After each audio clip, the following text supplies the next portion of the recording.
இந்த வீடியோ பார்த்த பல பேர் என்ன சொன்னாங்கன்னா, நீதான தாவேகா கட்சியில இருக்கிறவங்க பல பேர் என்ன அசிங்கமா பேசுறாங்க, அப்படி பேசுறாங்க, இப்படி பேசுறாங்கன்னு சொன்ன. இன்னைக்கு நீ ஆதவர்ஜுனாவை எதுக்கு ஷில்பா குமார்னு பேசுற? ஆதவர்ஜுனா என்னதான் பதில் சொல்ல தயங்கினாலும் நீ அவங்களோட வார்த்தைகளுக்கு தானே விமர்சிச்சுக்கணும். எப்படி நீ ஷில்பா குமார் சொல்வ அப்படிங்கிற மாதிரி ஒரு பக்கம் பேசுறாங்க. இப்போ அடுத்து இன்னொரு வீடியோவை போய் பார்த்துட்டு வாங்க. 4 ஆண்டு எடப்பாடி ஆட்சி காலத்துல அவர் செஞ்ச சாதனைகள் அப்படின்னு சொல்றதுக்கு இவங்களுக்கு எதுவும் இல்ல.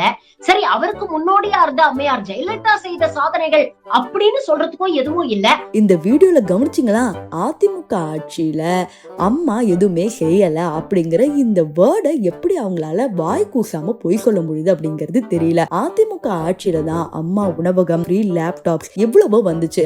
ஆனா என்னமோ திமுக ஆட்சியில தான் எல்லாம் செஞ்ச மாதிரி, எந்த கட்சி எதுவுமே செய்யாத மாதிரி இவங்க சொல்றாங்க. ஈவன் ஸ்டாலின் அவர்களே பல இடத்துல ஜெயலலிதா அம்மா இதெல்லாம் செஞ்சாங்க, இவங்கள மாதிரி நாங்க கொண்டு போறோம் அப்படிங்கிற மாதிரி அவரே ஒத்துப்பாங்க. ஆனா ஷர்மிளா டாக்கீஸ் கிட்ட கேட்டீங்கன்னா, ஜெயலலிதாலாம் ஒண்ணுமே கிடையாது, ஸ்டாலின் மட்டும் தான் எல்லாம் செஞ்சாங்க அப்படிங்கிற மாதிரி இன்டைரக்ட் ப்ரமோஷன் பண்ணிக்கிட்டு தான் இருக்காங்க.